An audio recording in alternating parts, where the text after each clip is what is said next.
Aloha, my name is Paul Udell. For many years I was a newscaster here in Hawaii and on the mainland. Right now I'm a volunteer here at Ōlelo, helping out with a program that's called Getting to Know You. The idea is to have our interview really reveal himself so we get to know exactly what makes him tick. Our guest today is John Hirokawa, illusionist extraordinaire. He performs 5 nights a week at the Holiday Inn in Waikiki, and we're going to do our interview right here in the showroom. We've been here for some time. To be kind of honest with you, I'm a little nervous about John because we're here, but he's not. Aloha! Oh, John, you shook me up there, John. So nice to meet you. How you doing, this Paul? Is terrific. Thank you for having me. Yeah, well, I'm a little shook up by that appearance, but let's start and find out who you really are. Born and raised right here on Oahu? Yes, in Wahiawa. In Wahiawa? Yeah, Wahiawa. Tell me Wahiawa about Elementary, Wahiawa Intermediate, and Lelihoa High School. Started magic at the age of 8. Didn't know anything else but magic. Started with magic. How did you get interested in magic? What's the beginning Well, of all I think this? it started with my parents. My mom and dad were pretty worried because I didn't do good in school. I mean, I barely could spell cat when I was in 2nd grade. She got kind of worried, so she tried me in different kind of things like baseball. That didn't work out. Swimming, dancing, guitar. None of that seemed to work for her, and I just took a liking. I mean, I saw a show on TV called Houdini with Tony Curtis. Yes. And was fascinated with that situation. Begged her to take me to the library. I couldn't read because I couldn't spell cat. So she read the books and tried to present and teach me these tricks that she learned from the library. But what's the fascination there? What about it interested you? I don't know. I was just a weird kid, you know. It's one of those things that I guess maybe I knew that I was handicapped in a lot of ways. I wasn't good at sports, and I felt a little different than most. So I think it's one of those things where you felt like you knew something that somebody didn't, and people were impressed and amazed, and I got a kick off that. Others in the family, other children? Yeah, I have 2 sisters. One passed away, and I have a brother. All of them went into different aspects, nothing to do with entertainment. Most of them are very shy, soft-spoken, and here I came with that same type of element, but when I go on stage, it's kind of like Dr. Jekyll and Mr. Hyde. It's like a different personality that just comes out for some reason. It sounds as though your mother spent a great deal of effort to try to encourage you to find something for yourself. Yeah, she was so, my dad was a painter and my mom was a real estate agent. And so they're so busy with their lives. I'm the youngest of the 4. So she really didn't get to spend a lot of time with the other 2 children, 3 children. But when she had me, she just decided that, hey, I'm gonna, money is not everything, success is not everything, and that she would fully focus on me. And so that's when she just really started to spend that time nurturing me, developing me, and just seeing basically what my gifts were. So how did it work out? What did you do to learn about magic? It was, to be honest with you, it was my mom and my dad. And so my mom literally used to go to the library with me, borrow the books, and get so frustrated because magic is not simple to understand through instructions. But this went on for a couple of years, and she just said, well, one day she got so frustrated because some of these illusions were a little more complicated. So, and she didn't know how to answer it, and I'm crying because I want to learn this, I want to know how it's done. And so she looked in the phone book. She just took a chance, and she looked in a phone book under the yellow pages, and she saw Magic and Novelty Center, which is a magic shop on Alakea Street at the time, and they were teaching magic classes. So it just worked out. We went there. I'm 8, when I really got started on magic. He says, Jimmy Yoshida was my teacher. He says he doesn't take students until they're 12. And at that point, my mom just would not take the answer no. I mean, she was practically on the ground begging him in tears to take me on as a young student. So he took you on. Yes. And what happened then? And from that point, it really started to develop. He took me, Jimmy Yoshida had a a bunch of kids who were serious about magic, took them to the mainland to learn more of the craft. There was big magic conventions that still exist today.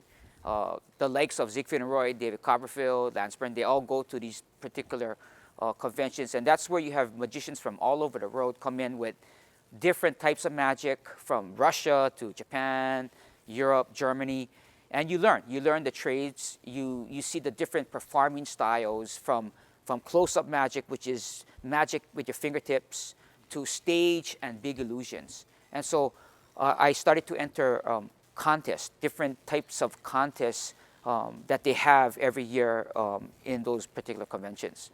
And so that's kind of really what got it started. And by seeing other performers, seeing other styles, we went back home. My mom said, okay, now you got to learn dancing, and you got to learn ballet, and you got to learn tap dancing, and you got to learn jazz. How come? And she just felt that if you're going to do magic, right, she particularly thought, well, magic by itself is not entertaining. You need to know how to move. You need to know music. You need to have panache and style. And she basically forced me to do these different things. Well, now you're thinking about making a career of this, or you wouldn't be going through all that. Right. No, not at the time. At the time, I thought there were a lot of pretty girls. I mean, that's basically all I saw in it. That's an incentive. Pretty girls in leotards, until they tell you, okay, you got to start wearing those leotards. And I said, there's no way, And so I was forced to do it. I started to like it. I got to be friends with everybody, and that's basically, to me, what took me to a different level of just, rather than pulling a rabbit from a hat. So you're going through high school. Did you go to college then? Yes, I got a business degree. She forced me to go get my business degree. Just in case, huh? Yeah, always, right? You can do magic if you want to make it a career, but you got to get your degree first. After you get your degree, then you can do whatever you want. But she didn't say, play it safe. No, one of the differences with my parents was,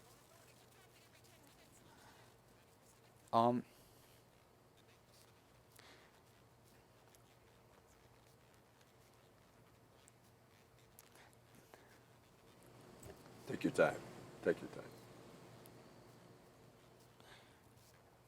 she always didn't say how. It was always when you become successful. She assumed you were going to be successful at whatever From you day did. one. From day one. Is that right? And that's what gave me the drive, or the security to keep going forward. Because at the time of trying to accomplish what I wanted to do, was to become a Siegfried and Roy in Waikiki. If you told anybody, I mean, I had my counselor telling me, you're nuts, you're crazy. I had everybody telling me that you're out of your mind. Or not, if not telling me, telling my parents this situation. But she always said, when you get this is what I want you to do. This is what I want you to do. This is how I want you to treat your success. And that's basically what perpetuated me to give me that confidence to keep stepping forward. What was your first paid job? Do you remember?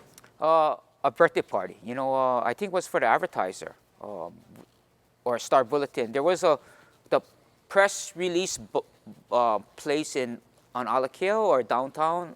I was really young at the time. It was, you know what I'm talking about? The press box? Was it called the press box? I don't know the press box. Where all the broadcasters used to go for drinking after the news or whatever it was. I never admit to that. Yeah.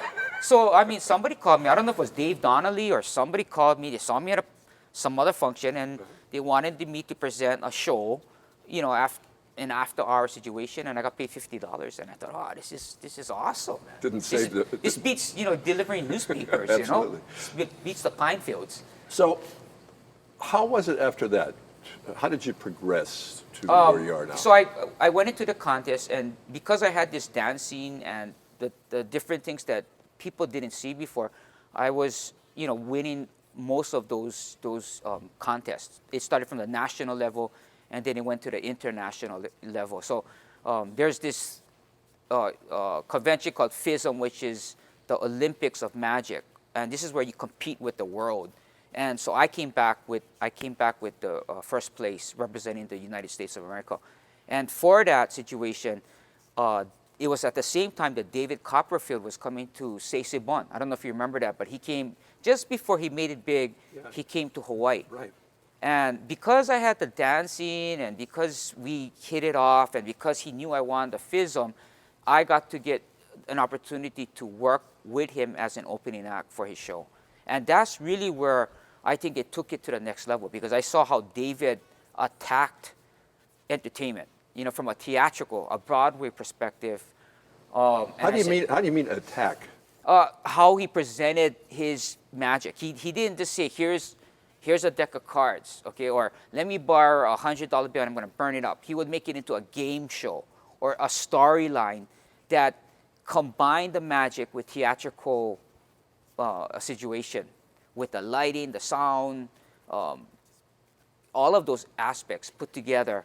And I just went, wow, this is I didn't know magic could go to that kind of level, emotional impact. But you need that nowadays, Oh, don't you, in order to attract the audience? Yeah, it's a given now, but at that time, you didn't have that. You just didn't have that situation, you know. And I saw David, how he, you know, I just seen him when he was, you know, basically just on the brink of making it, but not making it, and how he was gonna conquer the road through his art form. Tell me about going from the person who introduces David Copperfield to you being the star of the show. How did that work out? Well, repeat that question again. Let's start with You were with David Copperfield, but you were kind of the introduction, right, to Yes. him, to introductory act. But at some point, you then went beyond that, and you were the main star, right? Where was that, and how did that happen? Went from birthday parties and conventions. I had an opportunity to go to the Haliko Hotel. Haliko was my first real paid gig where people come and see you and they pay for it. It was $9.99, but you know, $9.99, and all the pizza and all the spaghetti that you can have. But what happened was I was dying to have a big Siegfried and Roy show. And how do you do that? How does a kid at 21 get, you know, I just need $5 million. Give me $5 million and I'm going to go and have this big show. Well, who's going to give you that? So I started off, I needed to get a showroom. I needed to get a place to develop my skills in a showroom culture that fit Hawaii. So I went to Halikoa. I was doing a birthday party in one of the ballrooms, and I saw that the military had this thing called $8.99, all the pizza and all the spaghetti that you can eat with a Western. So a John Wayne Western. And they did this every Tuesday night. So I went to the food and beverage manager and I said, well, I can't be worse than, you know, a Western. Come on. So why don't you just charge $9.99? I'll take the dollar and let me put a magic show in, and we'll call it Tuesday, because it was called Tuesday Night at the Movies, and I wanted to call it Tuesday Night Magic. And so we put it on in June, and it immediately, it was once a week, but it sold out. It was long lines every week. It was sold out, and so that program still exists today. That established you in Waikiki? Yes, to me that was my particular stepping stone. From that point, because I used to go and I was at the dormitories at that particular time, I was a student at the UH. I used to have to be driving back and forth from Halikoa to the dorms. I used to pass the Hilton. At that point, I said, well, this is great, but this is really, I want to go to the Dome. This is where Don Ho is. And I want to have, this is the place we're going to have this mecca of a magic show, gigantic magic show with dancers and culture and Polynesian illusions. And I'm telling my girlfriend at the time, who's my wife now, this is the one, we're going to get this. And so that's what happened. So I had the sight, the vision to see that this is where I want to go. And it's a long, I'm 21 years old. I'm doing successful at 99, but not at the Hilton Hawaiian Village. I mean, it's a big stepping stone. And so it took 5 years. It took 5 years of talking to people and all the entertainment directors and the hotels, talking to Don Ho, to Tihatis, to anybody that I could think of. To sell yourself. To sell myself. And basically people thinking I'm crazy, I'm nuts. But finally, they were convinced. They were no, they weren't. No, They were not. No. They were. It ain't gonna work. It ain't gonna. I can't see this. How do you combine magic with Polynesian, and how do you make that intertwine for tourists? I don't get that. So I went back to, literally a frustration for 5 years, and then I get two guys. I get Roy Tukujo, who is a visionary. He's this guy that's has big ideas, big dreams, can see the big picture, and he took a beautiful liking to this concept. And I saw that, and I also saw another guy who was Robert Iwamoto. Combine the two, you got the entertainment brilliancy, and you got Robert's, and you put the two together, and basically the rest is history. That's what's brought you to where you are today. Right. Yes. Let me ask you this. How has Waikiki and entertainment changed since you were 21 and doing something? Well, let me go backtrack. Before that, you used to have a lot of shows. You had Melvin Lee, Loyal Gardner. You had everybody, Ivy Kinamaka, Dick Jensen. You had a lot of shows in Waikiki. And to me, every hotel had a particular nightclub entertainer. What happened in those days was most of the mainland tourists coming in were wholesale. They were a prepackaged situation. That's how they used to come in junkets. So it was really simple to just wave the flag and all of these people would book your show. You just cut a deal with a particular agency and you could have, as long as your product was good, you'll have the mainland people coming in. That eventually turned into an FIT market where they don't come in junkets. They come as a free independent traveler. And at that particular point, you don't see, then the show started to fall apart because there's no way to support that situation. You have to lure every individual in, yes, not just the whole group. And that's why the luau's, even from that time to now, it's very popular because it's something that they want to see. When you talk about entertainment, unless you're a big star like Don Ho or somebody of that kind of clout, they don't know who you are. So they come here, and why would they spend money and time to go and see this? Because this is not what they're coming to Hawaii for. So that's the reality that you have. What's the future for Waikiki and for entertainment? I would like to see the hotels really step back and take a look how they can perpetuate local entertainment, because we need a place. Everybody needs a place. We need a vehicle to show off our talents, show off the talents of the islands, and bring that to our international audience.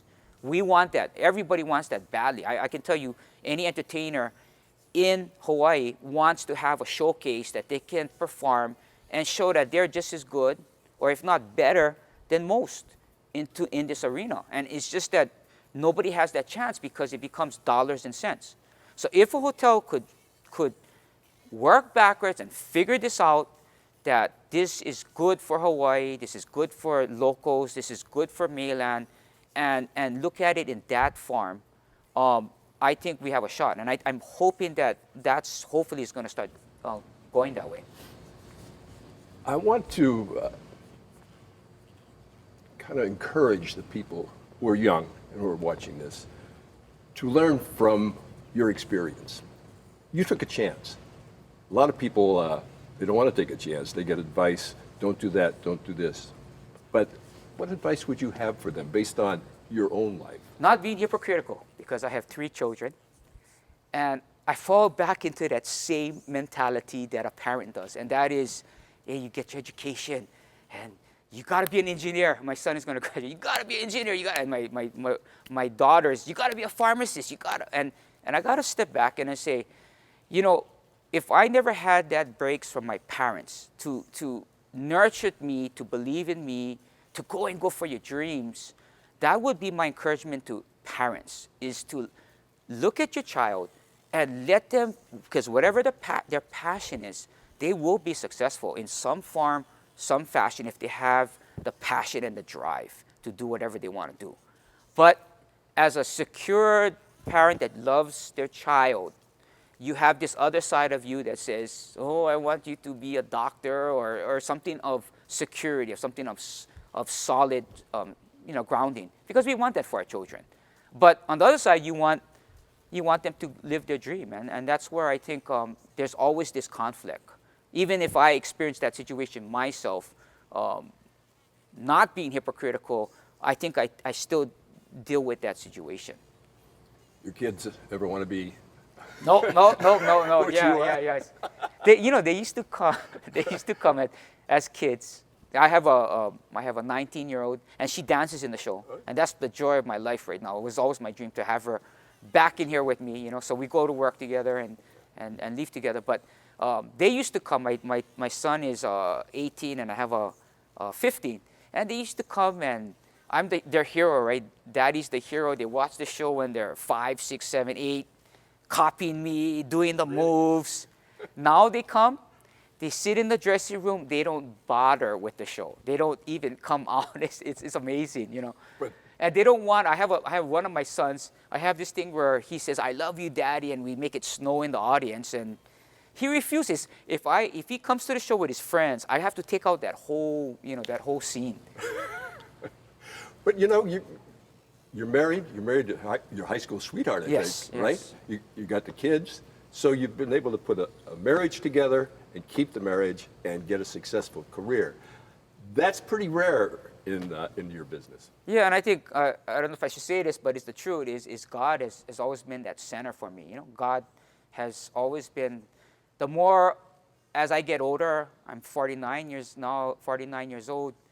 Looking at what I wanted to become, what I did become, my family and everything, and what all holds this together, what grounds you is God. That's all I can say. That there's somebody out there looking for you that you can trust, that will nurture you and protect you and keep you grounded. And without that, to me, you know, there's no purpose. There really is no purpose.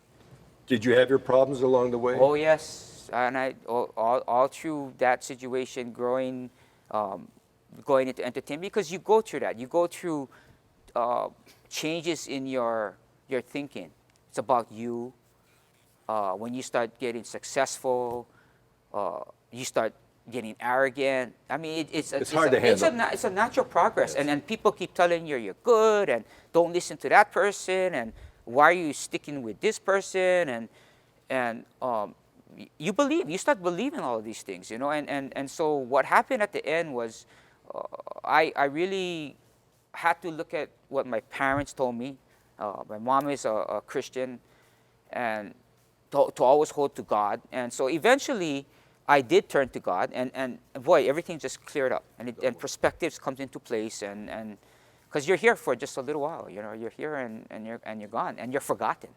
I don't care who you are, you're forgotten. I want to thank you for sharing this time with us. I really do appreciate it, John. This has been terrific. But I got to ask you, when you suddenly showed up in the beginning of this program, how did you do that? Oh, like this.